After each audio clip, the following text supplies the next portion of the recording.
अहमदाबाद हवाई अड्डा और उसी के बिल्कुल नजदीक ये भीषण विमान दुर्घटना जिसने देश को झकझोर के रख दिया। इस हादसे के बाद देश गमगीन है। विमान में सवार लोगों के परिजनों का रो रो कर बुरा हाल है।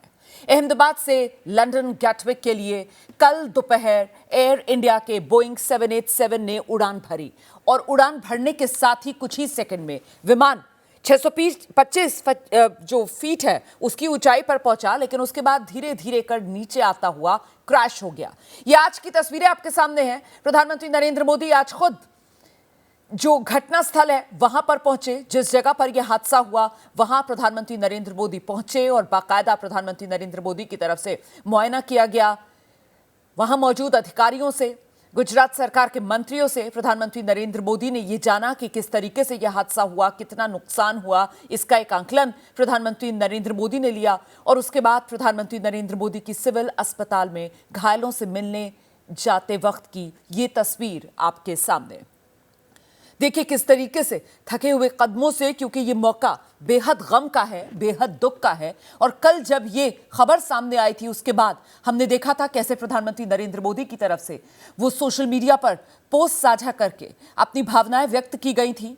जो पीड़ित परिवार हैं उनके प्रति संवेदनाएं अपनी प्रधानमंत्री नरेंद्र मोदी ने व्यक्त की थी और बताया था किस तरीके से इस दुर्घटना ने हम सभी को स्तब्ध कर दिया है, दुखी कर दिया है। ये कैसी हृदय विदारक घटना है जिसे शब्दों में बयां नहीं किया जा सकता। प्रधानमंत्री नरेंद्र मोदी की तरफ से कल ही यह कहा गया था। और इस बीच बड़ी खबर मैं आपको बता दूं, अहमदाबाद एयरपोर्ट पर प्रधानमंत्री नरेंद्र मोदी ने बैठक की है। यह जानकारी सामने आ रही है। इस बैठक में कई मंत्री अधिकारी मौजूद रहे। इस हादसे को लेकर समीक्षा बैठक प्रधानमंत्री नरेंद्र मोदी ने की। हम सीधे आपको लेकर चलेंगे। हमारे साथ हमारे वरिष्ठ सहयोगी रौनक पटेल इस वक्त मौजूद हैं। जरा रौनक से जानते हैं। रौनक, मतलब घटनास्थल का मुआयना करने के बाद, अस्पताल में घायलों से मिलने के बाद प्रधानमंत्री नरेंद्र मोदी अब अहमदाबाद एयरपोर्ट पहुंचे हुए हैं और वहां पर ये बैठक। रौनक, क्या डिटेल्स हैं? देखिए, अहमदाबाद एयरपोर्ट पर गुजसेल करके टर्मिनल बिल्डिंग है जहां पर मोदी खुद लैंड हुए थे और वहां से ही पीएम खुद लैंड हुए थे। वहां से ही दुर्घटना स्थल के लिए निकले थे। वहीं पर ही बैठक शुरू हो चुकी है। उस बैठक में मुख्यमंत्री, गुजरात के मुख्यमंत्री मौजूद है, सिविल एविएशन मिनिस्टर मौजूद है, साथ में ही जो ब्रिटिश डिप्लोमेट्स आए थे वो भी गुजसेल में, हालांकि उनको मीटिंग में उनके साथ है नहीं, वो कह नहीं सकते, लेकिन ब्रिटिश डिप्लोमेट जो है वो भी गुजसेल पर है। और स्टेट के जितने आला अधिकारी है वो भी है, साथ में एविएशन कंपनी यानी कि एयर इंडिया के जो आला अधिकारी है वो भी मौजूद है। सीधे ही पीएम अस्पताल से, सिविल अस्पताल से एयरपोर्ट पहुंचे थे और करीब करीब 10 मिनट हुई होगी ये बैठक जारी है। बैठक में और कौन कौन लोग जुड़े हैं वो कहना तो मुश्किल है, लेकिन गुजरात के मुख्यमंत्री, केंद्रीय मंत्री CR पाटिल, गुजरात के होम मिनिस्टर साथ में है, साथ में एविएशन कंपनी के अफसर साथ में है, साथ में सिविल के जो डॉक्टर्स जो साथ में थे वो भी है, गुजरात के चीफ सेक्रेटरी भी है और बाकी जो आला अधिकारी जो कल रेस्क्यू हुआ तब से लेकर तफ्तीश कर रहे थे वो सब आला अधिकारियों के साथ पीएम की बैठक जारी है। मतलब एक तरीके से कहा जा सकता है कि घटनास्थल पर जाकर घायलों से मुलाकात करने के बाद अब ये एक विस्तृत रिपोर्ट है जो प्रधानमंत्री नरेंद्र मोदी की तरफ से ली जा रही होगी इस समीक्षा बैठक में। और आगे क्या कुछ किया जाएगा इस मामले में, क्योंकि अब चुनौती सबसे बड़ी यही है कि एक तो जो घायल हैं उनको बढ़िया से बढ़िया उपचार मिल सके, जो शव हैं वो सही से शिनाख्त करके उनके परिजनों को सौंपे जा सके, और साथ ही ये हादसा क्यों हुआ, कैसे हुआ, इसकी पड़ताल की जा सके। तो इन्हीं तमाम बारीकियों को लेकर इस वक्त समीक्षा बैठक में चर्चा। रौनक, बिल्कुल, लेकिन उस बीच में आपको जानकारी दे दूं कि अब तक 4 जितने शव हैं वो उनके परिजनों को हैंडओवर किए गए। जो शव जिनकी पहचान हो पाई थी, उनके डीएनए करने की जरूरत नहीं थी, वो 4 शव जो है उनको उनके परिवारजनों को दिए गए। उसमें से 2 शव जो है वो भावनगर के हैं और मुझे जो जानकारी मिली है उसके हिसाब से एक नागरिक जो है वो जो शव है वो मध्य प्रदेश का है। कुल 4 शव अब तक हैंडओवर किए गए हैं और बाकी का डीएनए के बाद होगा। लेकिन जिनके डीएनए करने की जरूरत नहीं और परिवार के लोग पहचान पा रहे हैं उनको उनके शव देना शुरू हो चुका है। प्रधानमंत्री ने खास करके जो सिविल सुप्रिंटेंडेंट उनसे भी बात की थी और उनसे बात करके जो इंजर्ड है उनके सारवार इलाज को लेकर कहा था। और जो भी इंजर्ड है उसमें अधिकांश जो है वो मेडिकल के छात्र है जो उसी हॉस्टल की मेस में लंच ले रहे थे और वहीं पर सिविल अस्पताल में ही वो अभ्यास भी करते थे उसके मेडिकल कॉलेज में। और यहाँ पर ही उनकी इंटर्नशिप भी चलती थी, तो स्वाभाविक तौर पे वहाँ इलाज सुचारू रूप से चल रहा है, इलाज की कोई ज्यादा समस्या नहीं है। कुछ ज्यादा जख्मी थे उनको निजी अस्पतालों में भी शिफ्ट किया गया है। इलाज के साथ साथ ये जो हादसा हुआ है उसकी तफ्तीश के लिए और किस प्रकार से आगे बढ़ सकते हैं, तफ्तीश में वजह क्या हो सकती है हादसे की, वो जानने का पीएम प्रयास कर रहे हैं। आप बिल्कुल सही कह रहे हैं और साथ ही साथ देखिए अब चुनौती ये भी कि जो नुकसान हुआ है इस नुकसान की भी भरपाई करनी होगी। ये तस्वीर देखिए, ये वही बीजे मेडिकल कॉलेज और वहां पर जो डॉक्टर्स का हॉस्टल, उस डॉक्टर्स के हॉस्टल में आकर जो विमान का एक हिस्सा टकराया और वहीं पर अटक के रह गया, उससे जो नुकसान हुआ, यहीं पर वो डॉक्टर्स की मेस, डाइनिंग रूम डॉक्टर्स का, जहां पर दोपहर के वक्त डॉक्टर्स लंच कर रहे थे, दोपहर का खाना खा रहे थे, जिस वक्त ये जहाज का पिछला हिस्सा आकर यहां पर अटका, उसको भी प्रधानमंत्री नरेंद्र मोदी देख रहे थे कि अभी इस को भी निकालना होगा, यहां पर पूरी मरम्मत का काम होगा। मतलब काम बहुत है और ये मलबा आप देख रहे हैं किस तरीके से यहां पर अभी भी फैला हुआ नजर आ रहा है। हालांकि इस मलबे में से जितने शव हैं उनको निकाल लिया गया है, मलबा उस लिहाज से क्लियर कर लिया गया है, लेकिन अभी भी ये जो मलबा है इसको यहां से हटाया जाना बाकी है। और इस बीच आपको सीधे लेकर चलेंगे ग्राउंड जीरो से, हमारे साथ हमारे तमाम सहयोगी इस वक्त मौजूद हैं। अंकित गुप्ता सिविल अस्पताल से हमारे साथ जुड़ रहे हैं, जहां पर यह हादसा हुआ उसी हादसे वाली जगह से आप देख रहे हैं। हमारे सहयोगी मृत्युंजय सिंह भी हमारे साथ मौजूद हैं। जरा पहले आपको अंकित के पास लेकर चलेंगे और जानेंगे अंकित से। अंकित, मुझे ये बताइए आप कि यहां सिविल अस्पताल से कुछ आंकड़ा मिल पाया है, अभी कितने घायल ऐसे हैं जो यहां भर्ती हैं, जिनका इलाज चल रहा है? अंकित। रोमाना, जैसी कि अभी हमको जानकारी मिली है 40 से ज़्यादा घायल हैं जिनका इलाज चल रहा है। और ये इसमें से जो है कौन लोग हैं, इसमें वो लोग हैं जो कि उस दौरान मेस में जो डॉक्टर्स हैं, जिसमें सीनियर डॉक्टर भी हैं, जूनियर डॉक्टर्स भी हैं, इंटर्न्स भी हैं, जो उस दौरान मेस में खाना खाने के लिए गए थे। और जो मौतें हुई हैं रोमाना, जो उस दौरान जो डॉक्टर्स की हुई हैं, वो वही लोग थे जो उस दौरान मेस में खाना खाने के लिए गए थे। जब हमने यहाँ डॉक्टर से बातचीत की है तो उन्होंने कैमरे पर तो नहीं कहा, लेकिन उन्होंने ये ज़रूर बताया कि जो है 1 से 2 बजे के बीच का एक तरीके से वो पीक टाइम होता है लंच आवर का। और उस दौरान जो है, क्योंकि जो है 1:40 के आसपास ये घटना हुई है, तो जो वैसे अगर हम पीक टाइम की बात करें तो उस दौरान 1 से 1:30 बजे आपको रोक रही हूँ। यही सिविल अस्पताल में हमारे सहयोगी गणेश ठाकुर, और गणेश ठाकुर के साथ एक पीड़ित हैं जो अपनी बात बयां कर रही हैं। जी गणेश, कौन है ये, जरा बताइए। जी देखिए, मैं ना इनको रोते हुए देख रहा था अभी थोड़ी देर पहले। ये यहाँ पर बैठे खड़ी थी और रो रही थी, तो मैंने जब बात की तो पता चला कि इनके पति इसमें बचे हैं। और ये कहीं ना कहीं दुख भी है और खुशी भी इस बात की है कि उनके पति इसमें बच गए। आप बहुत रो रही थी, क्या कहेंगी आप, क्या भावनाएं आपकी? कुछ भावना नहीं है, सब अच्छे, मेरा सुहाग बच गया, यही भावना है सब, बस। 2 बच्चे हैं आपके, आप कह रही थी। बच्चे, हाँ। क्या हुआ था, आपके पति वहाँ क्या कर रहे थे? रिक्शा पे छोड़ने गए थे पैसेंजर को, हाँ, मेस के यहाँ पे, मेस पे यहाँ पे छोड़ने गए थे। और वहाँ पे जे लोगों को लगा उसको सेवा भी की और उसने खुद की जान बचा ली। कितने इंजरी, कितना चोट लगी है उनको? इसको छाती में लगा है, पेट कमर में लगा है, पैर में लगा है और हैंडीकैप है। हैंडीकैप है? हाँ, हैंडीकैप है थोड़े। मेरे मिस्टर, एक ही परिवार का आपके एकमात्र सदस्य कमाने वाला? मेरे सब दो देवर है और मेरा घरवाड़ा है, सभी में बड़े ये मेरे ससुर ससुरा ही नहीं है।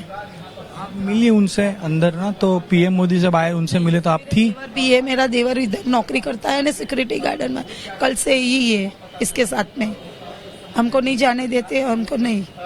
देखिए, आप खुशकिस्मत थी कि आपका सुहाग बचा, आप यही बात कर रहे थे कि मेरा सुहाग बचा, लेकिन कई सारे लोग नहीं बच पाए। उसको इसकी भी फैमिली कोई भी अच्छे हो जावे और कुछ भगवान मोदी सर दे दे तो अच्छा है उसको, फैमिली को। 2 मेरी समाज की एक औरत थी, उसके तो 2 लड़के जल गए ये मेरे घर वाले के सामने ही। बिल्कुल गणेश, मैं आपके पास लौटूंगी। प्रधानमंत्री नरेंद्र मोदी जिस समय सिविल अस्पताल में घायलों से मुलाकात कर रहे थे, उस वक्त की तस्वीरें। ज्यादातर ये डॉक्टर्स हैं और डॉक्टर्स के परिवार के लोग हैं जो यहां घायल हुए हैं, उन्हीं से बातचीत करते हुए प्रधानमंत्री नरेंद्र मोदी नजर आ रहे हैं। देखिए, यंग लड़का नजर आ रहा है और क्योंकि बॉयज हॉस्टल था, ये डॉक्टर्स का हॉस्टल था, मेस में जहां पर बैठकर डॉक्टर्स खाना खा रहे थे, तो इनमें से ज्यादातर जो घायल आपको यहाँ पर नजर आएंगे वो डॉक्टर्स ही हैं जो इस वक्त खुद घायल हुए हैं इस विमान दुर्घटना की चपेट में आकर, और वहां जो सीनियर डॉक्टर ड्यूटी पर हैं उनसे भी प्रधानमंत्री नरेंद्र मोदी बातचीत करते हुए जान रहे होंगे प्रधानमंत्री नरेंद्र मोदी की किस तरीके के जख्म है। और ये जो आप देख रहे हैं ये तो वो कुदरत का करिश्मा है। दरअसल ये विश्वास कुमार रमेश हैं जो उन 230 यात्रियों में शामिल थे जो इस बोइंग में सफर कर रहे थे अहमदाबाद से लंदन के लिए, जिसने उड़ान भरी थी, और जो सिर्फ एक व्यक्ति जिंदा बचे वो वही थे विश्वास कुमार रमेश, जिनसे अभी कुछ देर पहले प्रधानमंत्री नरेंद्र मोदी बातचीत करते हुए आपको नजर आ रहे थे। और ये जो बाकी घायल हैं उनसे प्रधानमंत्री नरेंद्र मोदी मिल रहे हैं।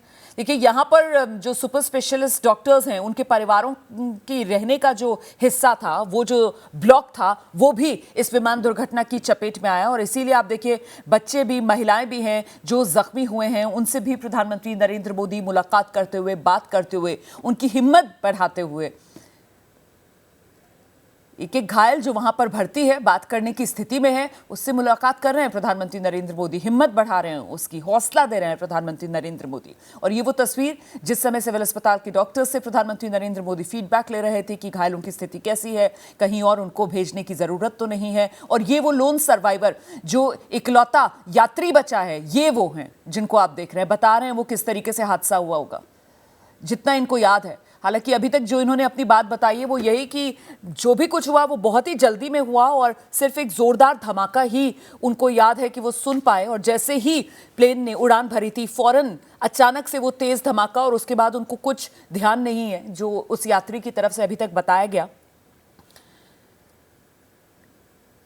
तो प्रधानमंत्री नरेंद्र मोदी आज सुबह ही यहां अहमदाबाद पहुंचे थे, और अहमदाबाद पहुंचने के बाद सबसे पहले तो वो जो दुर्घटना जिस जगह पर हुई है, दुर्घटना स्थल पर प्रधानमंत्री नरेंद्र मोदी पहुंचे। और वो दुर्घटना स्थल अहमदाबाद के सरदार वल्लभ भाई पटेल अंतर्राष्ट्रीय हवाई अड्डे से महज 2 किलोमीटर के फासले पर ये मेघानी नगर वाला इलाका, जहां पर ये बीजे मेडिकल कॉलेज सिविल अस्पताल परिसर है, इसी मेडिकल कॉलेज सिविल अस्पताल परिसर पर ही वो विमान एयर इंडिया का फ्लाइट नंबर AI-171 क्रैश हुआ, और इसीलिए इसकी चपेट में डॉक्टर्स आ गए।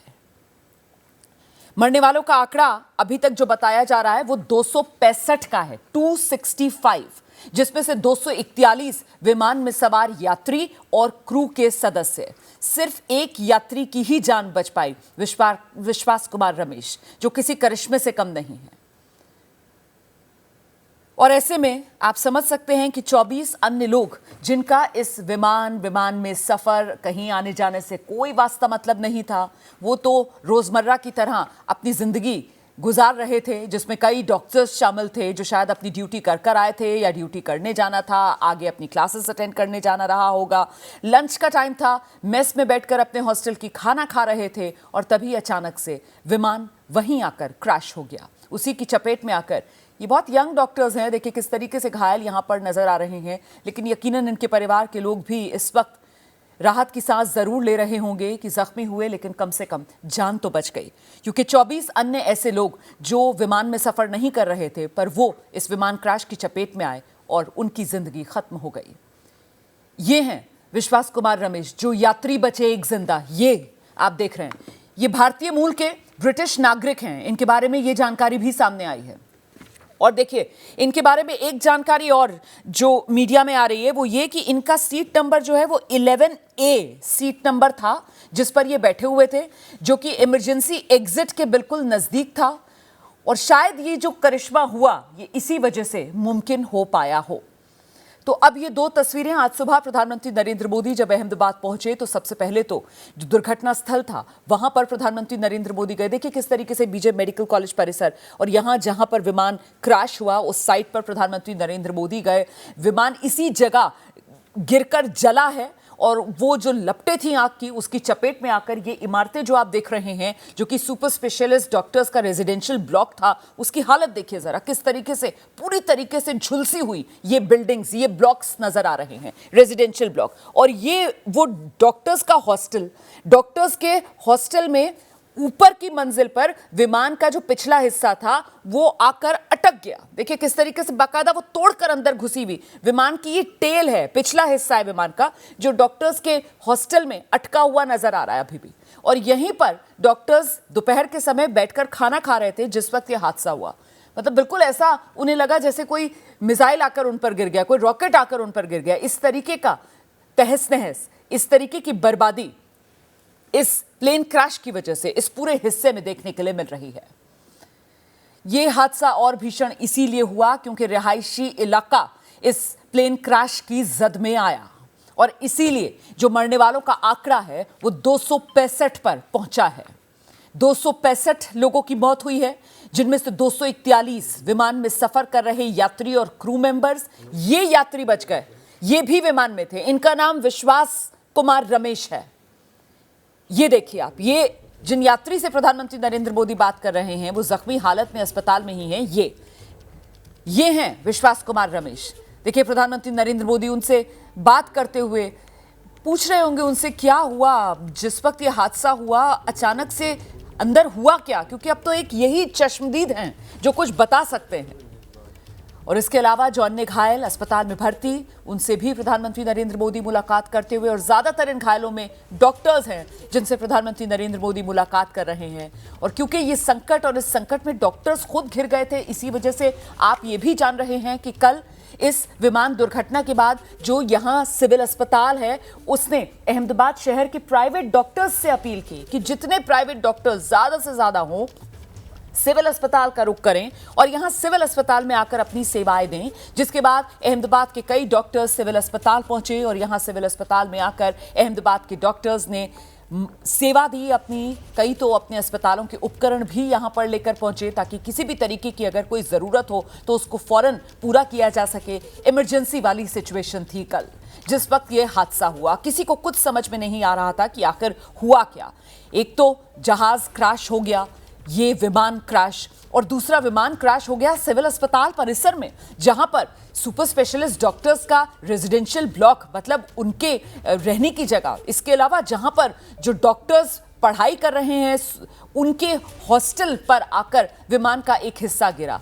तो विमान का कुछ मलबा और किस तरीके से वो अलग अलग हिस्सों में गिरा, और विमान का जो एक बड़ा हिस्सा है वो जो आग का गोला बना हुआ था वो आकर जिस जगह पूरा का पूरा विमान गिरा और झुलसा, वहां पर सुपर स्पेशलिस्ट डॉक्टर्स की रिहाइश थी। वो उनकी जो रेजिडेंशियल ब्लॉक था, वो इमारतें आप देख रहे हैं पूरी तरीके से जलकर खाक। मैं आपको सीधे जरा क्रैश वाली साइट पर लेकर चलूंगी। हमारे सहयोगी मृत्युंजय वहीं पर मौजूद हैं। यहीं पर अब से कुछ देर पहले प्रधानमंत्री नरेंद्र मोदी भी पहुंचे थे। जरा मृत्युंजय से जानते हैं। मृत्युंजय, जाहिर सी बात है जब प्रधानमंत्री नरेंद्र मोदी यहां पर पहुंच रहे होंगे तो फिर वो मलबा हटाने का जो काम है, और अभी भी हम देख रहे हैं वो विमान का पिछला हिस्सा जो उस डॉक्टर्स के हॉस्टल में अभी भी अटका हुआ है, उस सबको निकालने का, मलबा हटाने का काम कुछ देर के लिए रुका होगा। अब एक बार फिर से क्या मलबा हटाने का काम शुरू हो रहा है? एक बार फिर से उस इलाके में मूवमेंट क्या आप देख रहे हैं? बिल्कुल रोमाना, बहुत सटीक जानकारी आपने दी। प्रधानमंत्री नरेंद्र मोदी 9:30 बजे उनका आने का समय था। 7:30 बजे पूरे एरिया को सैनिटाइज कर दिया गया था और जो मलबा हटाने का कार्य था उसे कुछ समय के लिए रोक दिया गया था। लेकिन इस बीच सबसे महत्वपूर्ण एक काम था, वो है फॉरेंसिक एक्सपर्ट्स। गांधीनगर से फॉरेंसिक एक्सपर्ट्स की एक टीम यहाँ पर पहुँची है।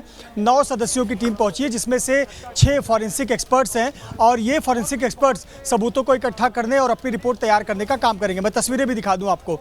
ये आप तस्वीर देख रहे हैं, अभी भी पूरा एरिया कॉर्डन ऑफ है, एरिया का घेराव करके रखा गया है। लेकिन जो फॉरेंसिक एक्सपर्ट्स की टीम को रुकने के लिए कहा गया था, वो टीम फिलहाल घटनास्थल पर पहुंची हुई है और वो फॉरेंसिक एनालिसिस का काम करना शुरू कर चुकी है और इस प्रक्रिया में 2 से 3 घंटे का वक्त लगेगा। रोमाना, हमें दर्शकों को ये बताना होगा और ये हमें समझना होगा कि आखिरकार इस प्रकार के एयर क्रैश इन्वेस्टिगेशन में फॉरेंसिक जांच कितने महत्वपूर्ण और कितने मायने रखते हैं। तो देखिए, सबसे महत्वपूर्ण बात ये होती है कि क्या अभी भी मलबे में किसी प्रकार के कोई पार्थिव शरीर कोई दबा हो या कोई व्यक्ति दबा हो या उसके कोई शरीर का कोई अंग दबा हो, इस प्रकार के भी सबूतों को एक एनालिसिस के लिए इकट्ठा किया जाता है।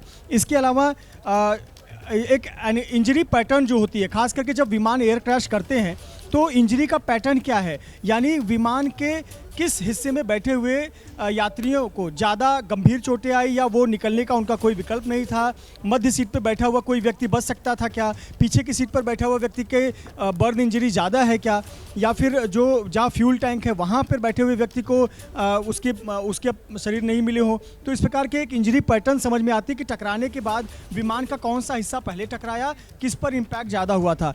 इसके अलावा कभी कोई ऐसी शंका व्यक्त की जाए कि एक सबोटोज हुई होगी, क्या कोई छेड़छाड़ तो नहीं हुई थी, या जो इसी प्रकार से हम कहते हैं फाउल प्ले तो नहीं हुआ था? इसकी भी जांच फॉरेंसिक टीम अपनी जांच में करती है और ये पता लगाती है कि ये बहुत महत्वपूर्ण बात आप कह रहे हैं। मुझे लगता है देखिए यहाँ पर स्टूडियो में हमारे साथ खास मेहमान मौजूद हैं, कैप्टन गिरीश शर्मा हमारे साथ मौजूद हैं, एविएशन एक्सपर्ट। उन्हीं से जरा समझते हैं फोरेंसिक टीम, और मुझे लगता है आपको फोरेंसिक टीम की अहमियत बतानी चाहिए। यहाँ पर एक जो बात कही जा रही है कि कहीं किसी तरीके का कोई फाउल प्ले तो नहीं है, कोई साबोटाज तो किसी तरीके का नहीं था, तो वो तो फोरेंसिक जांच से ही रूल आउट होगा सर? जी हाँ, बिल्कुल। फोरेंसिक टीम जो है अपना काम करेगी और बता पाएगी कि इसके अंदर कोई ऐसा सैबोटेज वाला केस तो नहीं था, और वो वहाँ पे मिले जो सैंपल्स हैं उनको इकट्ठा करने के बाद ही बता सकेंगे कि क्या कोई बम था या कोई दूसरी चीज़ थी या कोई गैस थी या कोई चीज़ ऐसी प्लांट तो नहीं की गई थी। और ये सब चीज़ें सिर्फ फोरेंसिक टीम वाले ही बता सकते हैं। ये और जो ब्लैक बॉक्स होता है उसको रिकवर करने का काम किसका होता है? क्या वो भी फोरेंसिक की टीम ही रिकवर करती है? ब्लैक बॉक्स रिकवर करने का जो काम है वो आपका रीजनल एयरवर्दीनेस ऑफिसर वहाँ पे जो होंगे वो रिकवर कर लेंगे। लेकिन अभी तक जो खबर मिली है कि वो ब्लैक बॉक्स अब तक मिला नहीं है किसी को। मैं ग्राउंड पर लेकर चलती हूँ ना, हमारे साथ हमारे सहयोगी मौजूद हैं। मृत्युंजय के पास एक बार फिर से लेकर चलेंगे, क्रैश वाली साइट पर ही हैं। मृत्युंजय बताइए जरा ब्लैक बॉक्स को लेकर क्या जानकारी है, क्योंकि कुछ अपपुष्ट सूत्र तो ये भी बता रहे थे कि ब्लैक बॉक्स मिल चुका है, कुछ खबरें आ रही हैं कि अभी ब्लैक बॉक्स की तलाश जारी है। इसको लेकर अपडेट क्या है मृत्युंजय? रोमाना, मैं इस पर एक जानकारी दे दूं कि निश्चित तौर पर कल ये खबर आई थी कि ब्लैक बॉक्स मिल गया है, लेकिन इसके जो 2 कंपोनेंट होते हैं उसमें से जो पायलट का जो वॉइस रिकॉर्डर होता है, जो जिसमें पायलट और को पायलट की बातचीत या फिर जो ATC के साथ जो बात की जाती है, वो जो वॉइस रिकॉर्ड होता है वो हिस्सा मिला हुआ है, लेकिन जो फ्लाइट डेटा रिकॉर्डर है वो नहीं मिला है, ऐसी हमारे पास जानकारी है। लेकिन आधिकारिक तौर पर यह भी हमें नहीं बताया गया है। तो फ्लाइट डेटा रिकॉर्डर अभी तक नहीं मिला है, इस प्रकार की जानकारी है। तो फ्लाइट डेटा ये बड़ी जानकारी है। देखिए मृत्युंजय जो जानकारी यहां पर दे रहे हैं वो कह रहे हैं कि जिसमें आवाज रिकॉर्ड होती है, ये 2 होते हैं। एक तो ये फ्लाइट डेटा रिकॉर्ड जिसमें होता है उसको आम जबान में हम लोग ब्लैक बॉक्स बोलते हैं, और साथ ही जो वॉइस रिकॉर्डर होता है जिसको CVR बोलते हैं, कॉकपिट वॉइस रिकॉर्डर, जिसमें जो भी बातचीत हो रही होगी वो सब रिकॉर्ड होती रहती है कि पायलट आपस में क्या बात कर रहे हैं, या पायलट ने अगर ATC से संपर्क करने की कोशिश की। यहां तक ये बताया जाता है कि जो कॉकपिट वॉइस रिकॉर्डर है इसमें जो जहाज का इंजन है वो भी जो आवाजें आ रही होती है, मतलब जिस भी तरीके की आवाजें हैं वो सब उसमें रिकॉर्ड हो जाती हैं, और करीब 2 घंटे की रिकॉर्डिंग इस CVR में रहती है, जिसको कॉकपिट वॉइस रिकॉर्डर CVR बोलते हैं। और मृत्युंजय ये बता रहे हैं कि ये CVR जो है वो कल ही मिल गया था, लेकिन अभी ब्लैक बॉक्स जिसे आम जबान में बोला जाता है, जबकि ये सारा का सारा फ्लाइट का डेटा रिकॉर्ड करता है, इसी वजह से इसका टेक्निकल नाम जो है वो फ्लाइट डेटा रिकॉर्डर है। अभी उसकी तलाश जारी है। जरा जल्दी से आपको लेकर चलेंगे सिविल अस्पताल से, अंकित गुप्ता भी हमारे साथ मौजूद है। और अंकित बता रहे थे कि कैसे 40 से ज्यादा लोग अभी भी जख्मी जो सिविल अस्पताल में भर्ती हैं, ज्यादातर जो घायल हुए हैं किस तरीके की चोटें उनको आई हैं, और क्या इनमें से कुछ गंभीर रूप से भी घायल हैं, इसको लेकर क्या अपडेट है अंकित? रोमाना, जैसी कि जानकारी मिल रही है, कुछ ऐसे लोग ज़रूर हैं जो गंभीर रूप से घायल हैं, जिनका इलाज चल रहा है। 1-2 लोगों के ICU में भी होने की जानकारी आई थी, लेकिन अभी आधिकारिक तौर पर हम उम्मीद कर रहे हैं कि यहाँ पर जो चीफ मेडिकल ऑफिसर हैं CMO, वो प्रधानमंत्री के जाने के बाद में हो सकता है बयान दे, क्योंकि इस तरीके की यहाँ पर जानकारी दी गई है कि मुमकिन है कि CMO की तरफ से आधिकारिक तौर पर जानकारी दी जाए। लेकिन रोमाना, वो जो तस्वीरें काफ़ी महत्वपूर्ण हैं, जो अभी आप कुछ देर पहले दिखा रहे थे कि प्रधानमंत्री ने जो तमाम लोगों से जो मुलाकात की है उसमें कौन लोग हैं, जो अगर मैंने यहाँ पर जो डॉक्टर से बातचीत की है तो उनसे जो बातचीत करके समझ में आया, उसमें जो देखिए इंटर्न से, जो डॉक्टर इंटर्न से जो अंडर ग्रेजुएट कोर्स कर रहे थे वो थे, जो PG का कोर्स कर रहे थे वो थे, और कुछ सुपर स्पेशलिटी डॉक्टर्स थे। तो यहाँ पर जो सुपर स्पेशलिटी डॉक्टर्स हैं उनके जो परिवार के लोगों को भी नुकसान पहुँचा है, जैसा कि यहाँ डॉक्टर्स बता रहे हैं। उनका ये कहना है कि सुपर स्पेशलिटी जो डॉक्टर्स हैं वो तो अपने राउंड पर चले गए थे, लेकिन जिस दौरान ये विमान का मलबा गिरा है, उनके घरों पर गिरा है, वहां पर उनको भी जो है नुकसान पहुंचा है, और जिसमें जो कुछ लोग घायल भी हुए हैं और मृत्यु की भी आशंका जताई जा रही है। तो इस तरीके की भी जानकारी निकल के सामने आ रही है। लेकिन रोमाना, एक और तस्वीर जो हम अपने दर्शकों को लगातार दिखा रहे रहे हैं जब प्रधानमंत्री यहाँ पर पहुंचे हैं तो उन्होंने जिस तरीके से विश्वास कुमार से बातचीत की है, तो प्रधानमंत्री यहाँ पर पहुंच के क्या कर रहे हैं, वो फर्स्ट हैंड इंफॉर्मेशन गैदर कर रहे हैं। यानी कि सीधा अब इस पूरी घटना में अगर कोई सबसे बड़ा कोई जो प्रत्यक्षदर्शी है, कोई गवाह है, वो कौन है, विश्वास कुमार। तो विश्वास कुमार से प्रधानमंत्री ने बाकायदा समझाए, जितना वो बता सकते थे, जितना प्रधानमंत्री जो है उनसे समझना चाह रहे थे, वो सब समझाए कि आखिर क्या हुआ था। क्योंकि वो आखिरी के क्या रोमाना, अगर हम जो है वो सीसीटीवी फुटेज अपने दर्शकों को दिखा रहे हैं कि रनवे से विमान टेक ऑफ करता है और 30 सेकंड के अंदर ही क्रैश हो जाता है। तो वो 30 सेकंड 1 मिनट के दौरान क्या कुछ हुआ है और कैसे जो है वो जो बचे हैं, तो ये तमाम जानकारियां हैं जो प्रधानमंत्री को पहले दी गई थी। लेकिन जब प्रधानमंत्री यहां पर पहुंचे हैं तो उन्होंने विश्वास कुमार से भी, जो ये कहते हैं ना, जो अंग्रेजी में कहते हैं फ्रॉम द हॉर्सेस माउथ, यानी कि जो खुद प्रत्यक्षदर्शी हैं, जो खुद भुक्तभोगी हैं, उनसे प्रधानमंत्री ने समझा है। और सिर्फ उन्हीं से नहीं समझा है, यहाँ पर जो डॉक्टर्स थे जो कि जो है उस दौरान घायल हुए हैं, उनसे बातचीत की है। जो सीनियर डॉक्टर्स हैं उनसे ना सिर्फ जो अभी मरीज यहाँ पर जिनका इलाज चल रहा है उनके बारे में जानकारी ली है, बल्कि जो डीएनए कलेक्शन का प्रोसेस चल रहा है उसके बारे में भी जानकारी ली है। और हमको तो जानकारी ये भी मिली है कि कोशिश ये की जा रही है, जो 72 घंटे की लगातार बातचीत हो रही है कि 72 घंटे का वक्त लग सकता है, तो कोशिश ये की जा रही है कि 72 घंटे के वक्त को थोड़ा कम किया जाए। और बताइए मुझे 265 मौतें हुई हैं, जिनमें से 4 शव जो हैं, जैसा कि अभी कुछ देर पहले सहयोगी बता रहे थे कि 4 शव, रौनक पटेल बता रहे थे, उनको डीएनए सैंपल की जरूरत नहीं पड़ी, उनकी शिनाख्त ऐसे ही हो रही थी, तो वो परिजनों को सौंप दिए गए हैं। मतलब बचे 261 शव। ऐसे में 261 शव परिजनों को सौंपने के लिए डीएनए मिलान करना पड़ेगा। कितने डीएनए सैंपल अभी तक जहां पर मिलान होना है वहां लैब में पहुंच चुके हैं, इसको लेकर कोई नंबर, कोई आंकड़ा, कोई जानकारी? अंकित गुप्ता। बिल्कुल रोमाना, देखिए यहाँ पर जो है जो डॉक्टर्स की टीम लगातार डीएनए कलेक्ट कर रही है, डीएनए सैंपल कलेक्ट कर रही है, और जो सामाजिक कार्यकर्ता डॉक्टर्स की मदद कर रहे हैं। हमने सुबह जो है 7 बजे के आसपास उनसे जो है इसी तरीके का सवाल पूछा था, लाइव में पूछा था, और उनकी तरफ से जो जानकारी दी गई थी वो ये था कि 200 से ज़्यादा डीएनए सैंपल कलेक्ट कर लिए गए हैं। उन्होंने तो ये भी बताया था कि विजय रूपाणी के परिवार का भी डीएनए सैंपल कलेक्ट कर लिया गया है। ये जानकारी उन्होंने हमारे कैमरे पर आकर के दी थी और हमने अपने दर्शकों को बताई थी। तो माना यह जा रहा है कि 200 से ज़्यादा जो सैंपल कलेक्ट हुए हैं उसमें जो भारत के जो नागरिक हैं उनके हो गए हैं, जो डॉक्टर्स से जो जिनकी अगर मृत्यु हुई है, जिनकी अगर नहीं पहचान हो पा रही है, उनके परिवार वालों के हो गए। लेकिन अभी जो विदेशी नागरिक हैं उनके बारे में जब मैंने सवाल पूछा तो बताया ये गया है कि दोपहर 12-1 बजे के बाद में मुमकिन है कि वो विदेशी नागरिक, उनके परिवार वाले भी यहाँ पर पहुँचेंगे और फिर डीएनए कलेक्शन का काम शुरू होगा उन लोगों का। लेकिन जो बाकी जो करीबन 200 के आसपास डीएनए सैंपल कलेक्ट किए गए हैं, उनकी जांच, ऐसा नहीं है कि वो अभी रुके हुए हैं, उनकी जांच शुरू हो गई है। और कल जब केंद्रीय गृह मंत्री अमित शाह यहां पर आए थे तो उन्होंने साफ तौर पर कहा कि हमारी कोशिश यही है कि डीएनए जो सैंपलिंग का काम है वो जल्द से जल्द पूरा किया जाए और वो उसमें मददगार साबित हो सकता है, क्योंकि अहमदाबाद में ही जो एफएसएल है, सीएफएसएल है, वो उसकी लैब में मौजूद है।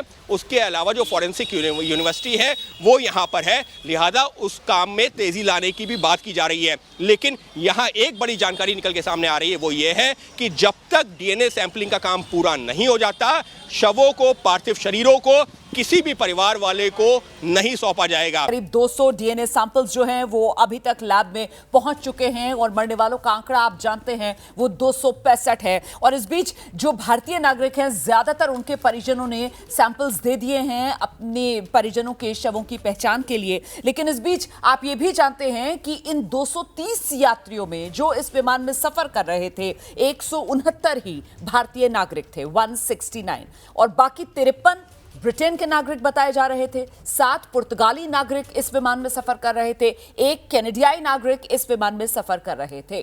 तो कुल 230 यात्री थे और 12 क्रू के सदस्य थे। कुल 242 लोग इस विमान में सफर पर निकले थे। अहमदाबाद से लंदन गैटविक एयर इंडिया की फ्लाइट नंबर 171 ने उड़ान भरी थी और उड़ान भरने के महज 5 मिनट के भीतर हादसा हो गया। और जो गड़बड़ी हुई है और जो पायलट की तरफ से मेडे का कॉल दिया गया है, उसमें तो 40 सेकंड के अंदर सब कुछ खत्म, सब कुछ जलकर खाक।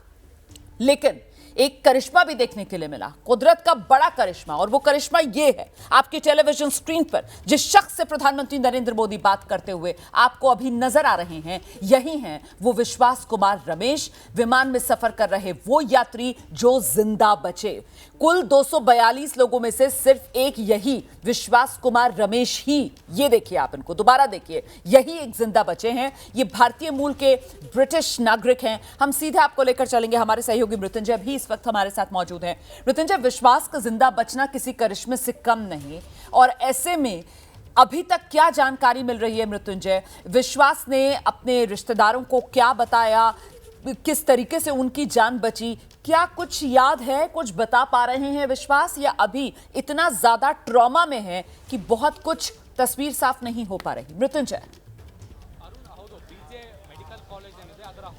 देखिए, कल जब विश्वास इस घटनास्थल से निकले थे, घायल होकर निकले थे, ऐसे चलकर जा रहे थे, तो बहुत से लोग कंफ्यूज थे क्योंकि वो खुद कुछ नहीं बोल रहे थे। बहुत से लोग कंफ्यूज थे कि ये घटनास्थल से निकल के चल के जाने वाला व्यक्ति कौन है।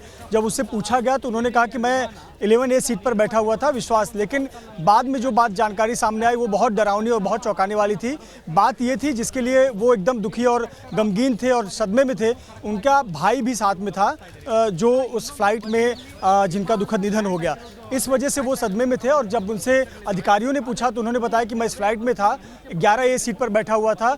उन्हें सिर्फ इतना ही उस समय वो बता पाए थे, जो कल की जानकारी है कि फ्लाइट जब 2 टुकड़ों में बटी, कई टुकड़ों में गिरी थी, तो जो वो इमरजेंसी एग्जिट वाला विंडो था वहाँ पर वो बैठे हुए थे, वहाँ पर हिस्सा टूटा था और वहाँ से वो निकलने में कामयाब हुए थे। वो इतनी बात बता पाए और फिर उनको तुरंत अस्पताल ले जाया गया जहाँ पर उनका इलाज चल रहा है। लेकिन ये कुदरत का करिश्मा है और निश्चित तौर पर लोगों की दुआएं हैं कि वो सकुशल हैं। लेकिन दुर्भाग्य यही है कि उनके साथ के जो सहयात्री हैं वो इस दुनिया में नहीं रहे। पर कहीं ना कहीं क्या हुआ था आखिरी के 30 से 40 सेकंड में, शायद ये बताने के लिए सिर्फ विश्वास ही है, और बाकी जो तकनीकी डिटेल्स है, इन्वेस्टिगेशन का हिस्सा है, ये चीज़ें तो निकल कर आएंगी ही। लेकिन एक व्यक्ति, एक मनुष्य जो यात्री उस विमान में मौजूद था, वो एकमात्र व्यक्ति हैं, तो वो विश्वास ही हैं जो वही बता सकते हैं कि क्या कुछ हुआ था 30 से 40 सेकंड में, या उन्होंने क्या महसूस किया, क्या देखा। मुझे लगता नहीं, क्या किसी को भी नहीं लगता कि 30 सेकंड में उन्हें भी कोई अनुमान हुआ होगा कि हो क्या रहा है, जब तक अंतिम के चंद सेकंड में विमान क्रैश हुआ होगा। तो कहीं ना कहीं बिल्कुल जो खबरें आ रही हैं मृत्युंजय, जो खबरें आ रही हैं कि मतलब अचानक कहाँ तो वो विमान में सफर कर रहे थे और फिर एक तेज सी उनको आवाज सुनाई पड़ती है, और फिर जब उनकी आंख खुलती है तो वो देखते हैं कि हर तरफ मलबा है और लोग बिखरे पड़े हुए हैं और उनको कुछ समझ में नहीं आता, और वो खड़े होते हैं और अचानक से वो चलना शुरू कर देते हैं, और वो मतलब एकदम हैरान परेशान होकर इधर उधर देखते हैं, और फिर उनको इस बात का भी एहसास नहीं है कि कब कोई उनका हाथ पकड़ता है और उनको हाथ पकड़कर कोई किसी एम्बुलेंस में बिठा देता है, और फिर वो खुद को अस्पताल में पाते हैं। मृत्युंजय,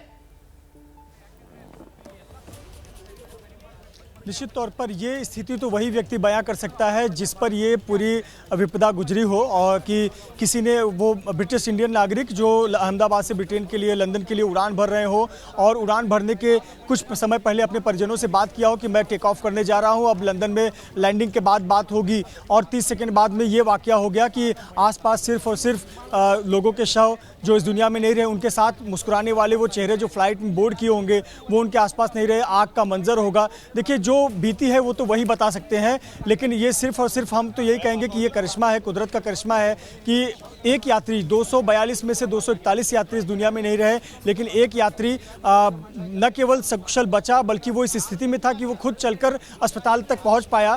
पर कहीं ना कहीं वो यही बयां कर सकते हैं, पर जो उन्होंने बातें बताई कि कहीं ना कहीं वो एक मोमेंट रहा होगा और उनको ज़्यादा कुछ याद नहीं हुआ होगा, एक झटका, बेहोश हुए होंगे, उसके बाद जब होश आया होगा तो उन्होंने पाया होगा कि वो आसपास लाशों में गिरे हुए हैं या फिर आग के बीच में हैं, और फिर वहां से वो निकले, लोगों ने खींचा होगा बाहर क्योंकि स्थानीय लोग मदद के लिए पहुंच गए थे।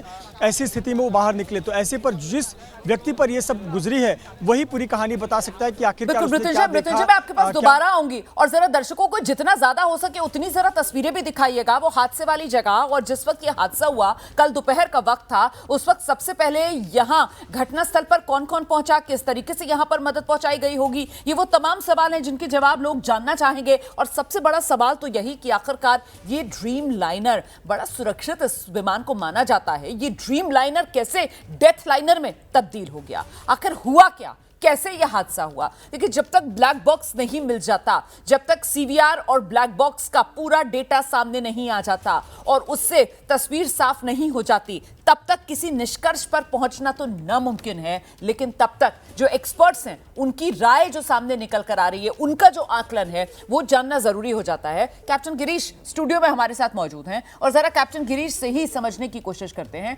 कैप्टन गिरीश, अब जिस तरीके से, क्योंकि समय बीत गया है और मौका हम सबको मिला है बेहतर तरीके से उन हादसे वाली तस्वीरों को देखने और समझने का, अब क्या तस्वीर समझ में आ रही है? पहली चीज़ तो ये जो बच्चे हैं, ये इमरजेंसी एग्जिट के पास ही बैठे हुए थे और इन्होंने इमरजेंसी एग्जिट अपने हाथ से खोल करके बाहर निकले हैं। ये सुनने में आया इनका किसी और से कि ये उन्होंने खुद खोला और खुद बाहर निकले। जो पहला बयान इन्होंने जो एम्बुलेंस में बैठने से पहले का आया इनका। उसके बाद जो है दूसरी चीज़ ये है कि वो एरिया ऐसा स्ट्रॉन्गेस्ट एरिया है जहाँ पे बल्क हेड्स को जॉइंट किया हुआ होता है और वो सेफेस्ट एरिया माना जाता है एक तरीके से। लेकिन वो सीट जो है पीछे रेक्लाइन वगैरह नहीं होती, आराम नहीं मिलता ज़्यादा उसमें। लेकिन आपको जो है वो एरिया जो है सेफेस्ट एक छोटा सा एरिया होता है जो यूज़ करते हैं। दूसरा, ये जो तस्वीरें जो सामने आ रही हैं, इनसे साफ साफ यही पता चल रहा है कि आपके पास एक टेप जो सीवीआर है वो मिला हुआ है और आपको डीवीआर नहीं मिल पाया। विश्वास कुमार रमेश ने खुद क्या कहा है, ये सुनना बहुत जरूरी हो जाता है। सुनाते हैं जरा दर्शकों को, ये बयान है खुद अपना दिया हुआ विश्वास कुमार रमेश का, सुनाइए जरा। जाना सर ने पूछा कि कैसे हुआ, तो मैंने उसके बारे में बताया और सब हाल चाल पूछा सब। विश्वास, अगर हम जानना चाहें कि आप थोड़ा सा बता पाएं कि ये हादसा कैसे हुआ था, क्योंकि ये एक बड़ा चमत्कार है जिस तरीके से आप वहाँ से इकलौते ऐसे शख्स हैं जो जिंदा बचे। वो मेरे नज़रों के सब सामने हुआ था। मेरे खुद को भी बिलीव नहीं होता कि मैं कैसे उसमें से जिंदा बाहर निकला, क्योंकि थोड़ा टाइम लिए कि तो मेरे को लगा था कि मैं भी मरने वाला हूँ। लेकिन जब मेरी आँख खुल के मैं देखा ना, तो मुझे लगा मैं ज़िंदा हूँ। तो मैंने ट्राई किया, जब मेरी सीट थे वो मेरी बेल्ट निकाला, मैंने वो ट्राई किया जहाँ से निकल सकता वहाँ से, तो मैं निकल गया वहाँ से। मेरे सामने नज़रों के सामने एयर होस्टल और दूसरे आंटी अंकल सभी उसमें मैच हो गए थे सभी। अच्छा, थोड़ा सा बता पाएं, जब जैसे ही टेक ऑफ हुई फ्लाइट, क्या हुआ था और अचानक से कैसे हादसा हुआ? टेक ऑफ के बाद 1 मिनट के अंदर ही जब टेक ऑफ हुआ ना, तो सडनली 5-10 सेकंड कैसे लगा जैसे स्टक हो गया वो। बाद में से मेरे को लगा कि कुछ हुआ। बाद में प्लेन में लाइट ऑन हो गई, ग्रीन और वाइट। बाद में वो पता नहीं, वो प्लेन टेक ऑफ ज़्यादा करने के लिए वो रेस जो बोलते हैं क्या, रेस दिया होगा ऐसा कुछ, और सीधा स्पीड में ही घुस गया जहाँ वो क्या था, वो हॉस्टल था एक हॉस्पिटल का। हाँ, हॉस्टल में। और सब सामने सब हुआ। ये जब फ्लाइट जब क्रैश हुई, उस समय हॉस्टल पे लैंड की थी, उसी समय आप बाहर निकले थे? नहीं, क्योंकि आई थिंक मेरे को जब मैं जो साइड पे था ना, वो साइड हॉस्टल पे नहीं लैंड हुई थी। हॉस्टल के जो ग्राउंड फ्लोर है ना, जैसे नीचे, वहाँ लैंड हुई थी। तो मुझे दूसरे के बारे में मेरे को पता नहीं, लेकिन मैं जहाँ लैंड हुआ था ना, वो नीचे की साइड थी।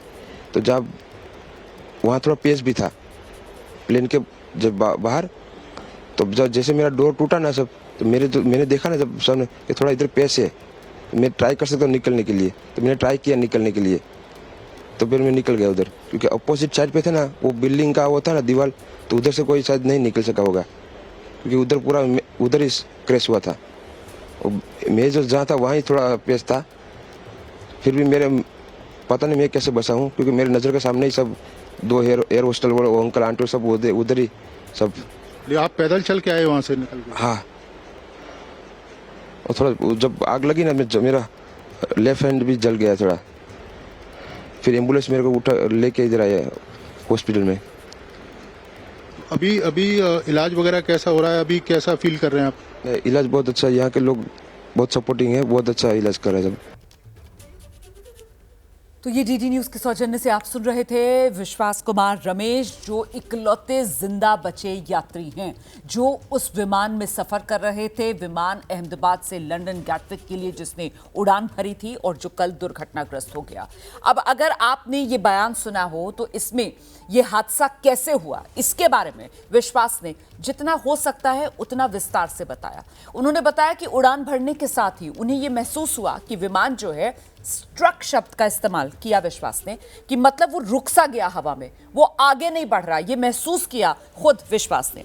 दूसरी बात उन्होंने कही कि विमान के भीतर जो लाइट है वो उन्होंने देखा कि वो ब्लिंक करने लगी, सफेद हरी इस तरीके की बत्तियां जलने लगी। तीसरा उन्होंने कहा कि विमान गिरा, आग अभी तक नहीं लगी थी, गौर कीजिए इस बात पर। विमान गिरा तो विमान जिस तरीके से गिरा, एक तरफ तो वो इमारतें, हॉस्टल वाली बिल्डिंग, उस तरफ इमरजेंसी एग्जिट जो है वो शायद खोलने का किसी को मौका ही नहीं मिला। जैसा कि विश्वास बता रहे थे कि उधर वो बिल्डिंग थी तो उधर से निकलने का मौका नहीं मिला, लेकिन जिस साइड विश्वास बैठे हुए थे वहां पर उनको जगह मिली और उनका प्रेजेंस ऑफ माइंड भी आप कह सकते हैं कि उन्होंने वो इमरजेंसी एग्जिट खोला, उन्हें लगा शायद वो बच सकते हैं और वो वहां से निकल गए। और वो जब बाहर निकले उसके बाद विमान में आग लगी, क्योंकि उन्होंने बताया कि उनका हाथ जो है, बायां हाथ, लेफ्ट हैंड, वो कह रहे थे कि उनका हाथ जो है वो कुछ जला भी। तो मतलब विमान के गिरने के बाद विश्वास बाहर निकल गए थे विमान से, उसके बाद अपनी आंखों के सामने इस विमान को जलते हुए विश्वास ने देखा। तो अब जिस तरीके से विश्वास ये पूरा का पूरा हादसा बयां कर रहे हैं, कैप्टन गिरीश आपने सुना, अब क्या समझ में आ रहा है? जैसा आपने बताया है वो बिल्कुल सही चीज़ है। वो विश्वास कुमार को जो है पहले एयर होस्टेस ने उस सीट पे बैठने के पहले ही वहाँ पे ट्रेनिंग दी होगी कि ये आपको वो तो हम में से जितने लोग विमान में सफर करते हैं हम सब जानते हैं कि हवाई सफर में जाने से पहले जो एयर होस्टेस है, जो भी क्रू सदस्य होते हैं, वो जानकारी देते हैं और खासतौर से जो एग्जिट पर बैठे होते हैं उन लोगों को बता दिया जाता है कि इमरजेंसी सिचुएशन के अंदर आप इसको इस तरीके से खींचकर खोल सकते हैं दरवाजे को। ठीक है, आगे। और उन्होंने उसी चीज का इस्तेमाल किया है और उसका अपनी जान बचाने की कोशिश करी है और उसमें वो सक्सेसफुल रहे। और हम सीधे दर्शकों को लेकर चलेंगे ग्राउंड जीरो पर। हमारे साथ हमारे सहयोगी गणेश ठाकुर इस वक्त मौजूद हैं। गणेश, अभी विश्वास ने जो बातचीत की है वो हिस्सा हम दर्शकों को दिखा रहे थे। मतलब इससे इतना समझ में आ रहा है कि विमान जो है जमीन पर आकर गिरा और गिरने के बाद विमान में आग लगी, इसीलिए मौका विश्वास को मिला कि वो विमान से एग्जिट से बाहर निकल सके। गणेश जी बिल्कुल यही हुआ होगा और ओवरलोड फ्यूल टैंक पूरी तरह से भरा हुआ था तो उसका इम्पैक्ट के बाद में इतना बड़ा धुआं या आग वहां पर लगी थी। रोमाना 2010 में मैंगलोर जब एयर क्रैश हुआ था तो मैं वहां पर गया था, उसमें कुल मिलाकर 9 सर्वाइवर्स थे। उसमें भी इसी प्रकार जब वो रनवे ओवरशूट करने के बाद, टेबल टॉप लैंडिंग के नीचे आने के बाद जब एयरक्राफ्ट 2 टुकड़े एयरक्राफ्ट के हुए थे तो पीछे के हिस्से में जो लोग थे उनमें से 9 लोग बाहर आ सके और समय रहते आ सके, बाकी लोग आ नहीं पाए क्योंकि इम्पैक्ट की वजह से वो अनकॉन्शियस हो गए। तो बाद में जब आग लगी तो उसकी चपेट में आ गए। तो विश्वास को हम ये कह सकते हैं कि इम्पैक्ट होने के तुरंत बाद वो अपने आप को बचाने में इसी वजह से कामयाब हुए। और यहाँ पर जब वो बता रहे थे कि किस प्रकार कुछ सेकंड्स का उनको एक समय मिला जिस उस विंडो में वो अपने आप को रेस्क्यू कर पाए और बाहर आए, तो इम्पैक्ट होने के बाद तुरंत फायर नहीं पकड़ा, थोड़ा कुछ वक्त लगा था जिसकी वजह से विश्वास वहाँ से बाहर आ सके और अपने आप को बचा सके। रोमाना बिल्कुल, देखिए ये अब तस्वीर काफी हद तक साफ हो रही है, वरना कल तक हम सब देख रहे थे किस तरीके से वो विमान वो नीचे जा रहा है। वो हादसे वाली तस्वीरें भी अगर हम दिखा पाएंगे और उसके बाद अचानक से तस्वीर में ऊपर वो आग का गोला उठता हुआ नजर आ रहा है, तो ऐसा लगा ही नहीं कि किसी को संभलने का मौका मिला होगा। लेकिन यहां पर अब विश्वास ने जिस तरीके से ये पूरी की पूरी घटना और ये हादसा कैसे हुआ इसके बारे में जो जानकारी विश्वास की तरफ से साझा की गई है, उसके बाद अब ये समझ में आ रहा है कि कैसे विमान नीचे जब आ रहा था तो एक तो उसका एक हिस्सा टूटा, टकराया, वो जो डॉक्टर्स के हॉस्टल में भी उसका पिछला हिस्सा अटका हुआ है, ये भी विश्वास ने देखा था जिस वक्त वो सफर कर रहे थे कि मतलब जो प्लेन है उसमें कुछ दिक्कत आ गई है। जिस तरीके से उन्होंने ये पूरा का पूरा हादसा बयां किया, क्या हम दोबारा सुना सकते हैं? विश्वास ने जो बयान दिया है वो दोबारा सुना सकते हैं क्या? हम वो दोबारा सुनाने की आपको कोशिश करेंगे, लेकिन देखिए इस बीच ये बेहद महत्वपूर्ण हो जाता है जिस तरीके से विश्वास कुमार रमेश ने बयान किया है कि आखिरकार ये हादसा हुआ कैसे, जितना वो बता पा रहे हैं, वो बता रहे हैं कि कैसे जैसे ही विमान ने टेक ऑफ किया, मतलब उड़ान भरी, तो उन्हें यह एहसास सा हुआ जहाज में बैठे बैठे कि जहाज आगे नहीं बढ़ रहा है, जहाज रुक सा गया है। उन्होंने स्ट्रक शब्द का इस्तेमाल किया कि ऐसा लगा जैसे जहाज स्ट्रक हो गया है। उसके बाद उन्होंने कहा कि जहाज के अंदर जो है वो लाइटें जल बुझ होने लगी। ब्लिंक शब्द का उन्होंने इस्तेमाल किया कि इस तरीके से ब्लिंकिंग जहाज के अंदर शुरू हो गई। सफेद हरा जो जहाज के अंदर हम जिन लोगों ने भी सफर किया है वो जानते हैं किस तरीके से वहां पर जो सीट बेल्ट वाली जानकारी जहां पर दी जाती है तो वहां पर वो लाइट लगी होती है, तो उसको लेकर उन्होंने कहा कि वो ब्लिंकिंग होना शुरू हो गया। और इसके बाद उनकी तरफ से बताया गया कि विमान गिरा, मतलब उसका एक हिस्सा जो है वो किसी इमारत में टकराया और फिर बाकी हिस्सा जब नीचे आया तो दूसरी तरफ जो यात्री उनके बैठे हुए थे विश्वास के, उस तरफ उन्होंने देखा तो वहां पर तो बिल्डिंग थी, उस तरफ से बाहर निकलने की जगह नहीं थी। लेकिन जिस साइड पर विश्वास बैठे हुए थे वहां पर उन्हें जगह नजर आई, उन्होंने इमरजेंसी गेट खोला और बाहर। और इस बीच प्रधानमंत्री नरेंद्र मोदी का यह बयान सामने आया है, पीड़ित परिवारों के प्रति हमारी संवेदनाएं।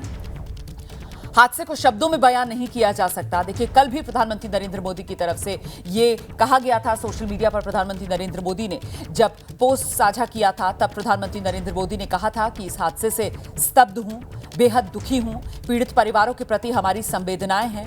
हादसे को शब्दों में बयान नहीं किया जा सकता। अहमदाबाद दौरे के बाद प्रधानमंत्री नरेंद्र मोदी का ये आज का पोस्ट जो प्रधानमंत्री नरेंद्र मोदी ने सोशल मीडिया पर साझा किया है। प्रधानमंत्री नरेंद्र मोदी आज सुबह ही अहमदाबाद पहुंच गए थे। जो घटना स्थल है वहां प्रधानमंत्री नरेंद्र मोदी पहुंचे, बीजे मेडिकल कॉलेज परिसर जहां पर यह विमान क्रैश हुआ और जहां जहां इस विमान ने नुकसान पहुंचाया, मतलब ये वो डॉक्टर्स का हॉस्टल जहां पर विमान का जो पिछला हिस्सा है वो अभी भी अटका हुआ नजर आ रहा है। इसके अलावा वो डॉक्टर्स का residential block, super specialist doctors के परिवार जहां रहते हैं, जहां पर आकर विमान का बड़ा हिस्सा गिरा और विमान जलकर खाक हुआ, वहां प्रधानमंत्री नरेंद्र मोदी ने जाकर मुआयना किया जहां ज्यादातर मलबे का हिस्सा गिरा हुआ है, ये देखिए। और इसके अलावा जो है आप देख रहे हैं प्रधानमंत्री नरेंद्र मोदी जो है वो सिविल अस्पताल पहुंचे और सिविल अस्पताल में भर्ती घायलों से प्रधानमंत्री नरेंद्र मोदी ने मुलाकात की और उसमें भी बेहद महत्वपूर्ण जो प्लेन क्रैश के इकलौते सर्वाइवर हैं, जो इकलौते यात्री हैं जो इस प्लेन में सफर कर रहे थे और वो जिंदा बचे हैं, जो किसी कुदरत के करिश्मे से कम नहीं है, विश्वास कुमार रमेश, उनसे प्रधानमंत्री नरेंद्र मोदी ने खासतौर से मुलाकात की है, बातचीत की है। और यहां सिविल अस्पताल में डॉक्टर्स से प्रधानमंत्री नरेंद्र मोदी की तरफ से फीडबैक लिया है कि किसी चीज की और जरूरत तो नहीं है, कहीं पर घायलों को अब आगे इलाज के लिए रेफर तो नहीं करना है। इस तरीके की तमाम डिटेल्स प्रधानमंत्री नरेंद्र मोदी की तरफ से ली गई हैं। पूरा भरोसा हर संभव मदद का राज्य सरकार को प्रधानमंत्री नरेंद्र मोदी की तरफ से दिया गया है। और ऐसे में ये तस्वीर बेहद खास, आज प्रधानमंत्री नरेंद्र मोदी ने विमान हादसा जो हुआ है उसमें इकलौते जो यात्री जिंदा बचे हैं रमेश कुमार विश्वास, उनसे खास बातचीत की है। और इसके बाद विश्वास ने जो मीडिया में अपना बयान दिया है जरा वो आपको सुनाते हैं। इस बयान में वो बता रहे हैं कैसे प्रधानमंत्री नरेंद्र मोदी ने उनका हालचाल जाना और हुआ क्या था जिस वक्त विमान दुर्घटनाग्रस्त हुआ, उस वक्त हुआ क्या था, ये सुनिए जरा। कि उनका हालचाल जाना, सर ने पूछा कि कैसे हुआ तो मैंने उसके बारे में बताया और सब हालचाल पूछा सब। विश्वास, अगर हम जानना चाहें कि आप थोड़ा सा बता पाएं कि ये हादसा कैसे हुआ था, क्योंकि ये एक बड़ा चमत्कार है जिस तरीके से आप वहाँ से इकलौते ऐसे शख्स हैं जो जिंदा बचे। वो मेरे नज़रों के सब सामने हुआ था। मेरे खुद को भी बिलीव नहीं होता कि मैं कैसे उसमें से ज़िंदा बाहर निकला, क्योंकि थोड़ा टाइम लिए के तो मेरे को लगा था कि मैं भी मरने वाला हूँ, लेकिन जब मेरी आँख खुल के मैं देखा ना तो मुझे लगा मैं ज़िंदा हूँ। तो मैंने ट्राई किया, जब मेरी सीट थे वो मेरी बेल्ट निकाला, मैंने वो ट्राई किया जहाँ से निकल सकते वहाँ से, तो मैं निकल गया वहाँ से। मेरे सामने नज़रों के सामने एयर हॉस्टल और दूसरे आंटी अंकल सभी उसमें मिस हो गए थे सभी। अच्छा, थोड़ा सा बता पाएं जब जैसे ही टेक ऑफ हुई फ्लाइट क्या हुआ था और अचानक से कैसे हादसा हुआ? टेक ऑफ के बाद 1 मिनट के अंदर ही जब टेक ऑफ हुआ ना तो सडनली 5-10 सेकंड कैसे लगा जैसे स्ट्रक हो गया हो। बाद में से मेरे को लगा कि कुछ हुआ, बाद में प्लेन में लाइट ऑन हो गई, ग्रीन और वाइट। बाद में वो पता नहीं वो प्लेन टेक ऑफ ज़्यादा करने के लिए वो रेस बोलते हैं क्या, रेस दिया होगा ऐसा कुछ, और सीधा स्पीड में ही घुस गया जहाँ वो क्या था वो हॉस्टल था एक हॉस्पिटल का। हाँ, हॉस्टल में। और सब सामने सब हुआ। ये जब फ्लाइट जब क्रैश हुई उस समय हॉस्टल पे लैंड की थी, उसी समय आप बाहर निकले थे? नहीं, क्योंकि आई थिंक मेरे को जब मैं जो साइड पे था ना, वो साइड हॉस्टल पे नहीं लैंड हुई थी। हॉस्टल के जो ग्राउंड फ्लोर है ना, जैसे नीचे, वहाँ लैंड हुई थी। तो मुझे दूसरे के बारे में मेरे को पता नहीं, लेकिन मैं जहाँ लैंड हुआ था ना, वो नीचे की साइड थी। तो जहाँ वहाँ थोड़ा पेस भी था प्लेन के जब बाहर, तो जब जैसे मेरा डोर टूटा ना सब, तो मैंने देखा ना जब सब कि थोड़ा इधर पेस है, मैं ट्राई कर सकता हूँ निकलने के लिए। तो मैंने ट्राई किया निकलने के लिए, तो फिर मैं निकल गया उधर, क्योंकि अपोजिट साइड पे था ना, वो बिल्डिंग का वो था ना दीवार, तो उधर से कोई शायद नहीं निकल सका होगा, क्योंकि उधर पूरा उधर ही क्रैश हुआ था। मैं जो जहाँ था वहाँ ही थोड़ा पेस था। फिर भी मेरे पता नहीं मैं कैसे बचा हूँ, क्योंकि मेरे नज़र के सामने ही सब दो एयर होस्टल वाले अंकल आंटी सब उधर ही सब। आप पैदल चल के आए वहाँ से निकल के? हाँ, और थोड़ा जब आग लगी ना, मेरा लेफ्ट हैंड भी जल गया थोड़ा। फिर एम्बुलेंस मेरे को उठा लेके इधर आया हॉस्पिटल में। अभी इलाज वगैरह कैसा हो रहा है? अभी कैसा फील कर रहे हैं आप? इलाज बहुत अच्छा है, यहाँ के लोग बहुत सपोर्टिंग है, बहुत अच्छा इलाज कर रहे हैं सब। ये आपने देखा विश्वास कुमार, जो इकलौते शख्स थे जो इस हादसे में जिंदा बचे थे। तो ये इकलौते जिंदा बचे यात्री विश्वास कुमार रमेश को आप सुन रहे थे। इकलौते चश्मदीद जो उस विमान में मौजूद थे जो विमान दुर्घटनाग्रस्त हुआ, और जिसने न सिर्फ विमान में मौजूद यात्रियों, क्रू मेंबर्स की जान ली, बल्कि जहां पर क्रैश हुआ वहां पर नीचे जो लोग मौजूद थे उन 24 लोगों की भी जान जा चुकी है। इसीलिए मरने वालों का कुल आंकड़ा अभी तक 265 जो सामने आया है। इस बीच हम सीधे आपको लेकर चलेंगे, हमारे साथ हमारे सहयोगी ग्राउंड जीरो पर जो मौजूद हैं, मृत्युंजय और अंकित गुप्ता, दोनों का हम रुख करेंगे और दोनों से एक ही सवाल है। मृत्युंजय, पहले मैं आपके पास आ रही हूं कि अब तो काफी हद तक तस्वीर साफ हो रही है, किस तरीके से ये ड्रीम लाइनर डेथ लाइनर बना है, ये विश्वास कुमार रमेश बता रहे हैं विस्तार से। मृत्युंजय। बिल्कुल रोमाना, एक विश्वास कुमार रमेश ने अपने एक यात्री के नज़रिए से जो देखा और जो 30 से 40 सेकंड में उन्होंने अपने आंखों से देखा, महसूस किया, उसे पूरी दुनिया के सामने रखा। और ये बयान बहुत महत्वपूर्ण है, क्योंकि जब एयर क्रैश इन्वेस्टिगेशन होगा तो उसमें ये जो बातचीत कही गई है रमेश द्वारा, ये बहुत मायने रखेगी। ये समझने की कोशिश होगी कि आखिरकार अंतिम के कुछ सेकेंड्स में क्या हुआ था। टेक ऑफ के बाद ही ये क्रैश होते हुए नजर आई CCTV में, और जैसा यात्री बता रहे हैं कि कुछ समय के लिए ऐसा लगा कि विमान पॉज मोड पर चला गया हो और फिर क्रैश हो गया हो। और ये चीज़ें समझने के लिए निश्चित तौर पर अधिकारियों को काफ़ी मदद मिलेगी। लेकिन कुल मिलाकर कहानी बात पर आ जाती है कि आखिरकार हुआ क्यों। ड्रीमलाइनर दुनिया में इस समय 1189 ड्रीमलाइनर आसमान में हैं, प्रतिदिन 24 घंटे में आसमान में उड़ान भरते हैं। तो ऐसा बोइंग ड्रीमलाइनर के साथ 787 के साथ, जो कि बोइंग कंपनी का एडवांस ड्रीमलाइनर है, आधुनिक तकनीकी से बना हुआ, जिसकी लाइफ 40 साल से अधिक बताई जाती है। ये महज 2013 में समूह में शामिल किया गया था एयर इंडिया के, और महज 12 साल में इस प्रकार से क्रैश होता है। तो कहीं ना कहीं सवाल उठता है कि आखिरकार क्यों। तो ऐसे पर जो ब्लैक बॉक्स है, फ्लाइट डेटा रिकॉर्डर है, वो मिलना बेहद ज़रूरी है। और मैं तस्वीरें दिखा दूं कि अभी दो काम हो रहे हैं, एक मलबा हटाने का कार्य किया जा रहा है, दूसरा फॉरेंसिक टीम अपना कार्य कर रही है। फॉरेंसिक टीम जो कि गांधीनगर से आई हुई है, 9 सदस्यों की टीम है, जिसमें तज्ञ 6 फॉरेंसिक अधिकारी हैं और उनके असिस्टेंट हैं। सभी मिलकर फॉरेंसिक सबूतों को इकट्ठा करने का कार्य कर रहे हैं। एक और जानकारी बता दूं कि नीचे जो मलबा हटाया जा रहा है, ऊपर से जो हम छत दिखा रहे हैं, यहाँ पर NDRF के अधिकारी ऊपर से नजर रखे हुए हैं कि मलबा हटाने के दौरान उन्हें कुछ दिख जाए, किसी व्यक्ति का पार्थिव शरीर ही दिख जाए, इस प्रकार से ऊपर से नजर रखी जा रही है। ये समझ में आ रहा है कि पूरी सावधानी से अभी, मतलब मलबा हटाने का भी जो काम चल रहा है वो पूरी सावधानी से वहां पर किया जा रहा है। फॉरेंसिक टीम भी मौके पर पहुंची हुई है ताकि किसी तरीके की कोई गलती, कोई चूक ना हो, और बड़ी सावधानी से जो भी, अगर कोई वहां पर शव मलबे में दबा रह गया है या फिर कोई और सबूत, कोई सुराग जो हासिल किया जा सकता है वो हासिल हो सके। सबसे बड़ा विमान हादसा है, सबको इसने हिलाकर रख दिया।